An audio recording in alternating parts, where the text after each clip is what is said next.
So ನಾವು types of the ಕಾಗುಲೆಂಟ್ಸ್ ನೋಡಿದ್ವಿ. Types of the ಕಾಗುಲೆಂಟ್ಸ್, ಇವಾಗ ಕಾಗುಲೆಂಟ್ಸ್ ನಾವು ಹೆಂಗೆ ಫೀಡ್ ಮಾಡ್ತೀವಿ ವಾಟರ್ಗೆ ಅಂತ. ಕೆಮಿಕಲ್ ಫೀಡಿಂಗ್, ಕೆಮಿಕಲ್ಸ್ ಏನು ನೋಡಿದ್ವಲ್ವಾ, chemicals are nothing but the coagulants which are used in the sedimentation process to faster the rate of the sedimentation process. So that process is also called sedimentation aided with coagulation ಅಲ್ವಾ. So ಆ ಕೆಮಿಕಲ್ಸ್ನ ನಾವು ಯಾವ ಥರ feed ಮಾಡ್ತೀವಿ ವಾಟರ್ಗೆ ಅಂತ. So that is chemical feeding. That is nothing but the chemicals which are added to water either in a powder form or in a solution form. Powder ಫಾರಮಲ್ಲಿ ನಾವು ವಾಟರ್ನ ಆ್ಯಡ್ ಮಾಡಿದರೆ ನಾವು ಅದನ್ನು ಡ್ರೈ ಫೀಡಿಂಗ್ ಅಂತ ಕರಿತೀವಿ. ಅದೇ ಸೊಲ್ಯೂಷನ್ ಫಾರಮಲ್ಲಿ ನಾವು ಪೌಡರ್ ಫಾರಮಲ್ಲಿ ಕೆಮಿಕಲ್ನ ಆ್ಯಡ್ ಮಾಡಿದರೆ ವಾಟರ್ಗೆ, ಅದನ್ನು ನಾವು ಡ್ರೈ ಫೀಡಿಂಗ್ ಅಂತ ಕರಿತೀವಿ. ಸೊಲ್ಯೂಷನ್ ಫಾರಮಲ್ಲಿ ಕೆಮಿಕಲ್ನ ನಾವು ಆ್ಯಡ್ ಮಾಡಿದರೆ ವಾಟರ್ಗೆ, ನಾವು ಅದನ್ನು ವೆಟ್ ಫೀಡಿಂಗ್ ಅಂತ ಕರಿತೀವಿ. ಓಕೆನಾ. First let's know about dry feeding. Dry ಫೀಡಿಂಗ್ದು ಡಯಾಗ್ರಾಮ್ ಈ ಥರ ಇದೆ. ಅಂದರೆ ಒಂದು ಓಪರ್ ಶೇಪ್ಡ್ ಒಂದು ಕಂಟೈನರ್ ಇರುತ್ತೆ. ಸೊ ಓಪರ್ ಶೇಪ್ಡ್ ಕಂಟೈನರ್ಗೆ ಇಲ್ಲೊಂದು ಒಳಗಡೆ ಏನಿದೆ ನೋಡಿ, ಇದಿದೆ ಅಲ್ಲ. So this is agitating plates. ಈ ಅಜಿಟೇಟಿಂಗ್ ಪ್ಲೇಟ್ಸ್ ಏನು ಮಾಡ್ತಿರುತ್ತೆ ಅಂತಂದರೆ ಹಿಂಗೆ ರೊಟೇಟ್ ಆಗ್ತಾ ಇರುತ್ತೆ. ಸೊ ನೀವೇನು ಪೌಡರ್ ಫಾರ್ಮ್ನ ನಾವು ಸಡನ್ನಾಗಿ ಸುಮ್ಮನೆ ವಾಟರ್ಗೆ ಹಾಕಿದ್ವಿ ಅಂದರೆ ಲಂಪ್ಸ್ ಕ್ರಿಯೇಟ್ ಆಗುತ್ತಲ್ವಾ. ಸೊ ಲಂಪ್ಸ್ ಕ್ರಿಯೇಟ್ ಆದರೆ ಅದು ಪ್ರಾಪರಾಗಿ ವರ್ಕ್ ಆಗೋದಿಲ್ಲ. ಸೊ ನಾವೇನು ಮಾಡ್ತೀವಿ, ಪ್ಲೇಟ್ಸ್ ಮಿಕ್ಸ್ ಮಾಡ್ತಾ ಇದ್ರೆ ಏನಾಗುತ್ತೆ ಅಂತಂದರೆ ಪ್ರಾಪರಾಗಿ ಮಿಕ್ಸಿಂಗ್ ಬೇಸನಲ್ಲಿ ಬೀಳುತ್ತೆ. ಇಲ್ಲ ಅಂತಂದರೆ ಇಲ್ಲೇ ಸ್ಟಿಕ್ ಆನ್ ಆಗಿಬಿಡುತ್ತೆ. ಕಂಟೈನರ್ ಏನಿರುತ್ತಲ್ವಾ, ಓಪರ್ ಬಾಟಮ್ ಕಂಟೈನರ್ ಇಲ್ಲೇ ಸ್ಟಿಕ್ ಆನ್ ಆಗಿಬಿಡುತ್ತೆ. ಸೊ ಈ ಪ್ಲೇಟ್ಸ್ ಹಿಂಗೆ ತಿರುಗ್ತಾ ಇರುತ್ತೆ, ಅಜಿಟೇಟಿಂಗ್ ಪ್ಲೇಟ್ಸ್ ಇದು. ಸೊ ಇದು ಒಂದು ಬಾಟಮಲ್ಲಿ ಒಂದು ಟೂತ್ಡ್ ವೀಲ್ ಇರುತ್ತೆ. ಸೊ ಈ ಟೂತ್ಡ್ ವೀಲ್ ಏನು ಮಾಡ್ತಾ ಇರುತ್ತೆ ಅಂದರೆ ಹಿಂಗೆ ರೊಟೇಟ್ ಆಗ್ತಾ ಇರುತ್ತೆ, and which regulates the dosage of the coagulant. ಇವಾಗ ನಾವು ಪ್ರಾಪರಾಗಿ ಕನ್ಸಿಸ್ಟೆನ್ಸಿ ಮೇಂಟೈನ್ ಮಾಡಬೇಕು. ವಾಟರ್ ಎಷ್ಟಿರುತ್ತೋ ಆ ಪ್ರಪೋರ್ಷನೇಟ್ ಆಗಿ ನಾವು ಡೋಸೇಜ್ನ ಹಾಕಬೇಕಾಗುತ್ತೆ, ಕೆಮಿಕಲ್ನ ಫೀಡ್ ಮಾಡಬೇಕಾಗುತ್ತೆ. ಸೊ ಆ ಒಂದು ಡೋಸೇಜ್ನ ರೆಗ್ಯುಲೇಟ್ ಮಾಡೋಕ್ಕೆ ಒಂದು ಬಾಟಮಲ್ಲಿ ಟೂತ್ಡ್ ವೀಲ್ ಇರುತ್ತೆ. ಸೊ ಇದು ರೊಟೇಟ್ ಆಗ್ತಾ ಇರುತ್ತೆ. ಇಲ್ಲಿ ನಾವು ಕೆಳಗಡೆ ಮಿಕ್ಸಿಂಗ್ ಬೇಸನ್ ಇರುತ್ತೆ, ಅಲ್ಲಿ ಒಂದು ರಾ ವಾಟರ್ ಇರುತ್ತೆ. ಆ ರಾ ವಾಟರ್ಗೆ ಕೆಮಿಕಲ್ನ ಫೀಡ್ ಮಾಡ್ತಾರೆ. ಓಕೆನಾ. ಸೊ ಇಲ್ಲಿ ಟೂತ್ಡ್ ವೀಲ್ ಆದರೂ ಇರುತ್ತೆ ಅಥವಾ ಹೆಲಿಕಲ್ ಸ್ಕ್ರೀವ್ ಆದರೂ ಇರುತ್ತೆ. ಎರಡೂ ಡಿಫ್ರೆಂಟ್ ಮೆಕ್ಯಾನಿಸಮ್ನ ಹೇಳಿದ್ದಾರೆ. ಸೊ ನಾವು ಇದು ಕೂಡ ರೊಟೇಟ್ ಆಗ್ತಾ ಇರುತ್ತೆ. ರೊಟೇಟ್ ಆಗ್ತಾ ಡೋಸೇಜ್ನ ರೆಗ್ಯುಲೇಟ್ ಮಾಡುತ್ತೆ. ಓಕೆನಾ. ಸೊ ಅಜಿಟೇಟಿಂಗ್ ಪ್ಲೇಟ್ಸ್ ಇರುತ್ತೆ, ಅದನ್ನೇ ಮತ್ತೆ ಇಲ್ಲಿ ಎಕ್ಸ್ಪ್ಲೈನ್ ಮಾಡಿದ್ದಾರೆ ಅಷ್ಟೇ, ಓದ್ಕೊಳ್ಳಿ. Next wet feeding important. ಇಲ್ಲಿ ನೋಡಿ, ದಿಸ್ ಈಸ್ ದ ಇದು mechanism of the wet feeding diagram. So ಇಲ್ಲಿ ಏನಾಗುತ್ತೆ ಅಂತಂದರೆ, ನಾವು ವೆಟ್ ಫೀಡಿಂಗ್ ಮಾಡುವಾಗ ಸೊಲ್ಯೂಷನ್ ಪ್ರಿಪೇರ್ ಮಾಡ್ಕೋಬೇಕಲ್ವ, ಕೆಮಿಕಲ್ ಸೊಲ್ಯೂಷನ್ನು. The required strength of the coagulant is first prepared. ಓಕೆನಾ. ಮಿಕ್ಸಿಂಗ್ ಬೇಸನಲ್ಲಿ ಎಷ್ಟು ವಾಟರ್ ಇದೆ ಅಂತ ನೋಡಿಬಿಟ್ಟು, ಈಗ ಮಿಕ್ಸಿಂಗ್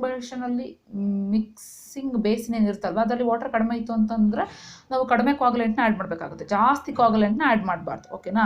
ಪ್ರಾಪರಾಗಿ ವರ್ಕ್ ಆಗೋದಿಲ್ಲ. ಸೊ ನೋಡಿಬಿಟ್ಟು ನಾವು ಇಲ್ಲಿ ಇದು ಸ್ಟೋರೇಜ್ ಟ್ಯಾಂಕ್ ಇದು ಮಿಕ್ಸಿಂಗ್ ಬೇಸಿನು. ಈ ಮಿಕ್ಸಿಂಗ್ ಬೇಸಿನಲ್ಲಿ ರಾ ವಾಟರ್ ಮಾತ್ರ ಇರುತ್ತೆ, ಇಲ್ಲಿ ಕಾಗುಲೆಂಟ್ ಸೊಲ್ಯೂಷನ್ ಇರುತ್ತೆ. ಓಕೆನಾ. ಸೊ ಇದು ಕಾಗುಲೆಂಟ್ ಸೊಲ್ಯೂಷನ್ ಇನ್ಫ್ಲೋ, ಇದು ಎಂಟ್ರಿ ಇದು. ಓಕೆನಾ. ಸೊ ಇಲ್ಲೇನು ಮಾಡಿದ್ದಾರೆ ಅಂತಂದರೆ, ಒಂದು ಕಾನಿಕಲ್ ಪ್ಲಗ್ ಇದೆ. ಇದು ಕಾನಿಕಲ್ ಪ್ಲಗ್ಗು, ಇದು ಒಂದು ರಾಡ್ ಇದೆ, ಒಂದು ಪುಲ್ಲಿ ಇದೆ. So rock and pinion arrangement ಇದೆ. ಎರಡು ಇದು ಸೇಮ್ ಡೈರೆಕ್ಷನಲ್ಲಿ ಇರುತ್ತೆ, ಒಂದಕ್ಕೊಂದು ಇದು ಕನೆಕ್ಷನ್ ಇರುತ್ತೆ. ಇದು ಅದಕ್ಕೊಂದು ಕೊನೆ ಬಾಟಮಲ್ಲಿ ಏನು ಮಾಡಿದ್ದಾರೆ ಅಂದರೆ ಒಂದು ಕಾನಿಕಲ್ ಪ್ಲಗ್ನ ಪ್ರೊವೈಡ್ ಮಾಡಿದ್ದಾರೆ. ಸೊ ಇಲ್ಲೊಂದು ಬಾಲ್ ವಾಲ್ವ್ ಇದೆ, ಅದು ಫ್ಲೋಟ್ ಆಗ್ತಾ ಇರುತ್ತೆ.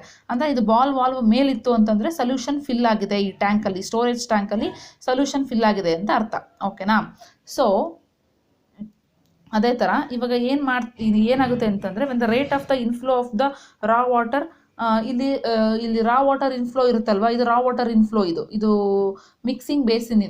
ಇಲ್ಲಿ ರಾ ವಾಟರ್ ಇನ್ಫ್ಲೋ ಜಾಸ್ತಿ ಆಯಿತು ಅಂತಂತಂದರೆ ನಾವು ಮೆಕ್ಯಾನಿಸಮ್ ಯಾವ ಥರ ಮಾಡ್ಕೊಂಡಿರ್ತೀವಿ ಅಂತಂದರೆ, if the raw water rate of the flow of the raw water in the mixing basin changes, automatically the coagulant solution inflow must also changes. ಜಾಸ್ತಿ ಆದರೆ ಇಲ್ಲಿ ಕೂಡ ನಮಗೆ ಜಾಸ್ತಿನೇ ಬರಬೇಕು. In this way mechanism should be made. ಓಕೆನಾ. So ಯಾವ ಥರ, the raw water in the mixing basin changes, what happens, it will also flows into the float chambers. The flows in the float chamber is also changes, so which made the float moves upward. So which will iದೇನಾಗುತ್ತೆ, open ಆಗುತ್ತೆ. ಕರೆಕ್ಟಾ. as the raw water increases, the depth of the water in the mixing basin also increases, and correspondingly the water level in the float chamber also increases. As the float rises up, if float rise ಆದರೆ ಏನಾಗುತ್ತೆ, the rock and pulley arrangement rotates in the same direction. Clockwise ಅಲ್ಲಿ ಹಿಂಗೆ rotate ಆಗುತ್ತೆ. So rotate ಆದಾಗ ಏನಾಗುತ್ತೆ, ಈ conical plug ಏನು ಇದು ಕ್ಲೋಸ್ ಆಗಿರುತ್ತಲ್ವಾ, ಈ ಕಾನಿಕಲ್ ಪ್ಲಗ್ಗು ಹಿಂಗೆ ರೊಟೇಟ್ ಆದ ತಕ್ಷಣ ಮೇಲಕ್ಕೆ ಹೋಗುತ್ತೆ. ಇದು ಒಂದು ರೋಪ್ ಇರುತ್ತಲ್ವಾ, ಸೊ ಅದೇನಾಗುತ್ತೆ ಹಿಂಗೊಂದು ರೊಟೇಟ್ ಆಯಿತು ಅಂತಂದರೆ, ಈಗ ಬಾವಿಗೆ ನಾವು ಕಟ್ಟಿರ್ತೀವಲ್ವ, ಈಗ ನೀರನ್ನ ಲಿಫ್ಟ್ ಮಾಡೋದಕ್ಕೆ ಏನು ಇದು ಮಾಡಿರ್ತೀವಲ್ಲ, so that is nothing but rack and pulley arrangement. So ಅದೇನಾಗುತ್ತೆ, ಎರಡು ಒಂದೇ ಇದರಲ್ಲಿ ರೊಟೇಟ್ ಆದಾಗ ಆ ಪುಲ್ಲೆ ಏನಿರುತ್ತೆ, ಅದು ಪ್ಲಗ್ ಏನಿರುತ್ತಲ್ಲ ಅದು ಮೇಲೆ ಹೋಗುತ್ತೆ. ಸೊ ಪ್ಲಗ್ ಮೇಲೆ ಹೋಯ್ತು ಅಂದಾಗ ಏನಾಗುತ್ತೆ, ಆಟೋಮೆಟಿಕಲಿ ಡೋಸೇಜು ಮತ್ತು ಆ್ಯಡ್ ಆಗುತ್ತೆ. ಓಕೆನಾ, ಇದೊಂದು ಆಟೋಮೆಟಿಕ್ ಆಗಿ ಇದೊಂದು ಮೆಕ್ಯಾನಿಸಮ್ನ ಮಾಡಿರ್ತಾರೆ. ಓಕೆನಾ, ಆ್ಯಸ್ ದ ಫ್ಲೋಟ್ ರೈಸಸ್, ಇದಿದೆ ನೋಡ್ರಿ, ಆ್ಯಸ್ ದ ಫ್ಲೋಟ್ ರೈಸಸ್ ಏನದು the rack and pinion arrangement and the pulley rotates, thus by lifting the conical plug, allowing the more coagulant inside the mixing water. When the flow of the water decreases, ಏನಾಗುತ್ತೆ, water flow decrease ಆಯಿತು ಅಂತಂದರೆ conical plug full ಕೆಳಗಡೆ ಬರುತ್ತೆ. So which will controls the coagulant flow.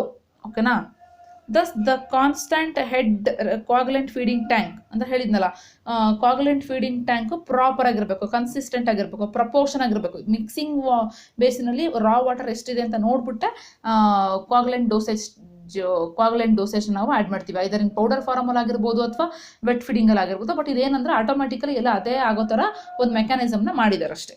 ಓಕೆನಾ.